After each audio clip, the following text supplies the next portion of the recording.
when I was 4 and my brother was 2.5, my parents sent us from Ethiopia to India. And for many years, I felt that there is something that I had done. That's why we are gone. But it wasn't that. Because of the education and everything, they had sent us from Africa to India, and which I'm really grateful for. But the guilt that I carried for a very long period of time, I felt that I really wanted to help other people who are in that situation to clarify what's going on around there. And that's what I really like about social work and therapy, that people can put their life together, their jigsaw puzzle life, that they start putting together in therapy.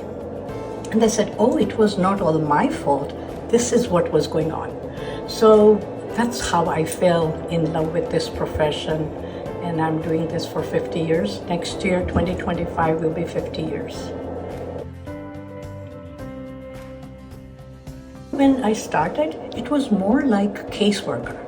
So in India, I helped in for poor people or people in slums getting their daily food and some advocacy fighting for poverty and things like that. In England, when I worked for 10 years, it was more like case management, children's services type of work. And here, there is a lot of flexibility that you can work with. And you have different skills that you can go for, and specialize into. So that's the best thing. The evolving has really helped me to become more skilled therapist. As a social worker, therapist, counselor, we need to have emotional resiliency. We also are human beings and we have problems. So when we are dealing with other clients, and some of our issues can come out, which in social work we call it transference and countertransference. After every session, try to reflect that how did I handle this? If you have questions, ask your mentor, your supervisor. Here in Mindfully, we provide really good board meetings. Bring your cases there and get advice or information from other people. So that's the best way of dealing with it. And keeping your personal life separate from your clients' lives. Please do not give up. We all are human beings. We all make mistakes, as I have made mistakes as well, and learn from that. So do not get disappointed when some things come up. Just really reflect back and say, okay, this is what I can do better next time. It is not a competition that this person has more clients and this person is like this. You are yourself, and bring that authenticity to your clients. You are not here. You are not about here that you don't have any problems. I have many clients who ask me, then you probably may not have any problems in your life. And I said, I have equal problems that you have, or sometimes more. But it's like I take self-care, I go for my own therapy, I reflect back, and I don't take it out on other people. Because that can happen as well. So you have to pause and go mindfully, in your life.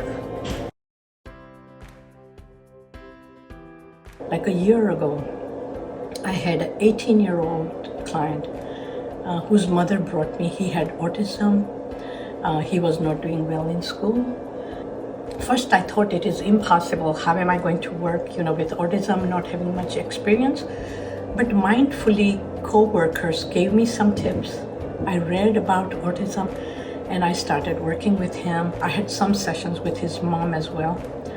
And through therapy with 1 year, he recognized his positives, his intellect, his way of dealing with people. He started maintaining eye contact with people. He becomes self-confident. Now his relationship with his dad is so much better because he has become himself, and he has told his father, this is acceptable behavior from you, and these are my boundaries. Now he's studying at Miami, first year in college. That is glimpses of hope, self-confidence, self-esteem. And that is a successful story for me. I really need to learn something every day.